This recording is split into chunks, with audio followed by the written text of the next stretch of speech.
was just sitting here, drinking a coffee, thinking about which super strong beast mode fragrances I love to wear in the summer. So I thought I'd make a video about it. Stay tuned.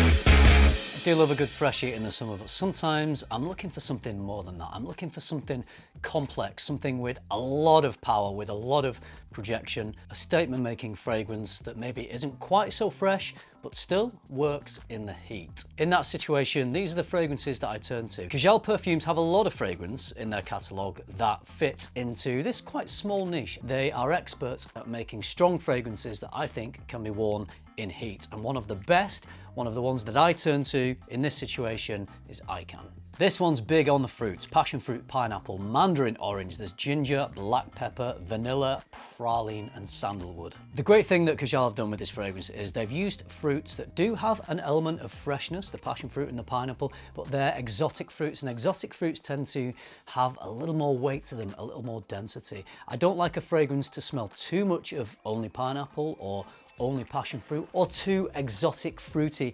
smelling. This one doesn't. It has elements of those at the heart, but it has all these other elements that stop the fruit from running away with it. There's some pepper, there's some ginger, so nice clean ginger, some punchy black pepper, that's helping with the projection, but it's the creamy, indulgent elements that I love in the base of this: the vanilla, the praline, the sandalwood. So fruity, indulgent, creamy. As with all Kajal's fragrances, the quality of the blend is superb, which is all adding to the strength of this. So it's not obnoxiously strong. It works perfectly in the warmer weather because of the strength. It works really well in the cooler weather as well, so it's got some good versatility. But sometimes in the warmer months, I want something that isn't necessarily just a freshie, something that's got a lot more to it, and this one has a lot to give.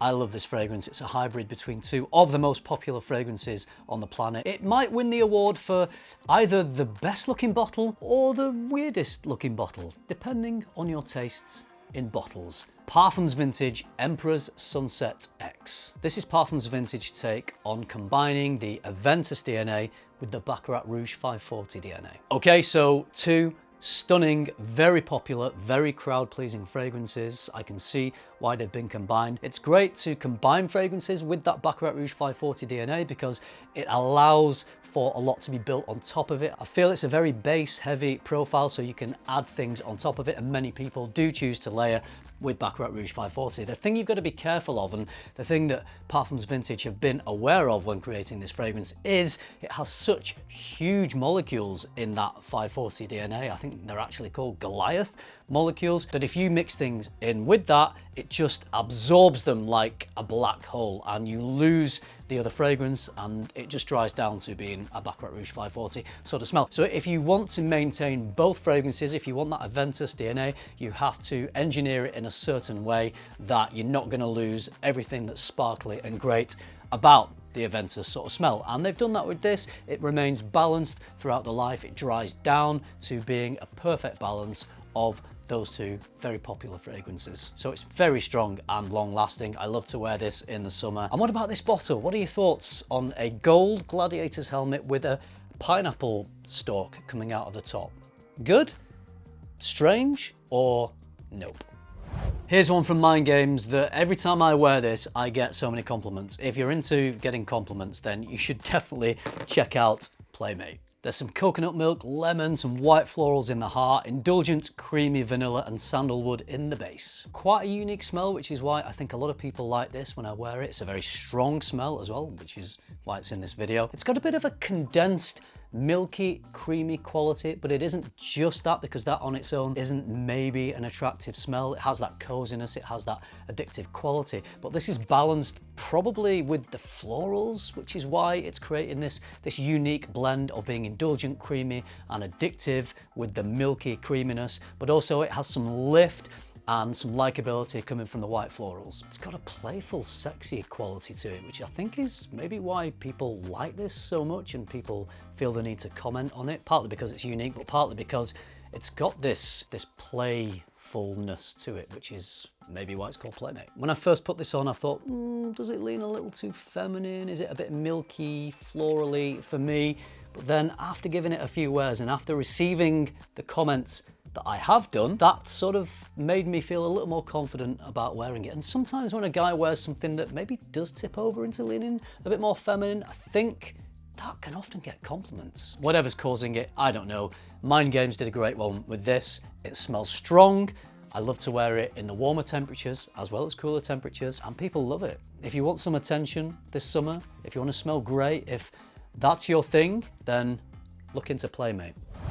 Aaron Terence Hughes has knocked it out of the park with this so hard that that ball has gone supersonic. This is a fruity, woody scent in the style of fragrances like Nishani's Hachivat, like Creed's AVENTUS. It's got citrus, it's got pineapple, it's got regular apple, there's aquatic notes, some oak moss. Okay, not the most original smelling fragrance. There is a high chance that Aaron really wanted to create something that was in that AVENTUS Hachivat style category. I mean, let's face it, a lot of brands have done. The first version of it was Supernova, which is an incredible fragrance. I love that one as well, but with Supersonic, the concentration is a little higher, which makes the fragrance even stronger. So bigger projection, longer lasting. This is Supernova boosted. And this doesn't just smell like another AVENTUS inspired fragrance. This is Aaron sprinkling his Aaron magic into the scent. So if you like the sound of that, if you like Aaron's perfumery, if you like how strong a lot of Aaron's perfumery is,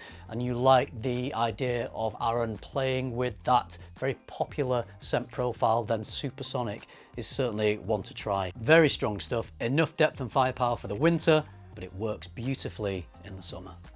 The final scent is maybe a little controversial because this is not really very fresh at all, but there's something about this that I just love wearing in the heat.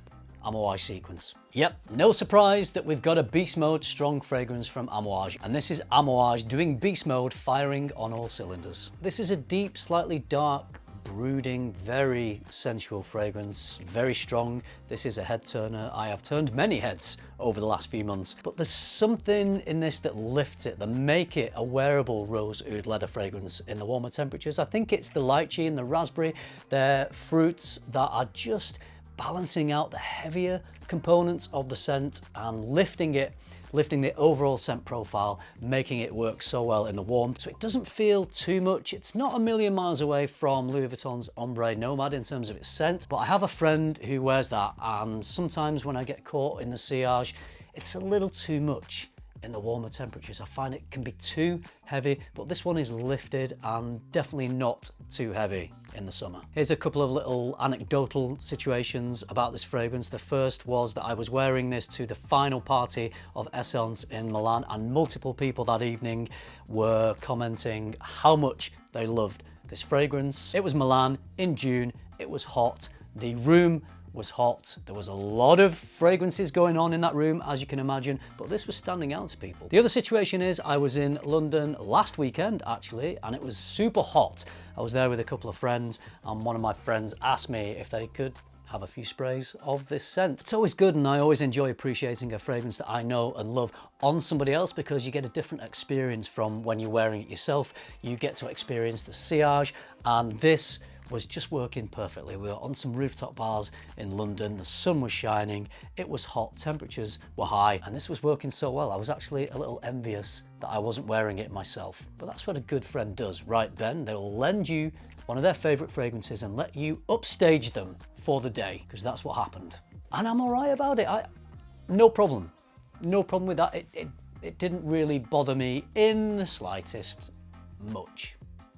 A little bit. Sequence is an incredible perfume, one of the best releases so far of the year, if not the best. At the end of the year, when I line all the 2026 releases up, maybe this one will be right there at the top. Let me tell you, it's a strong contender. Those are my choices for some really strong beast mode fragrances that you can get away with wearing in warmer temperatures in the summer. Sometimes freshies don't turn heads quite in the way that you might want, but these fragrances, they're a little stronger, well, a lot stronger, and they're gonna get some attention. They're gonna make that statement. Which fragrances in the summer do you turn to when you want to make that statement? I'm not talking about going for an all-out onslaught of a beast mode fragrance that maybe isn't appropriate. I feel like I've picked ones here that have things in them that make them appropriate. A lot of the time it's fruit that is making this appropriate for warmer temperatures, but what do you go for? Let me know your top 2 or 3 beast mode fragrances that you love to wear in the summer. I hope you liked this video. I hope you found it useful. If you did, you know what to do. Hit like,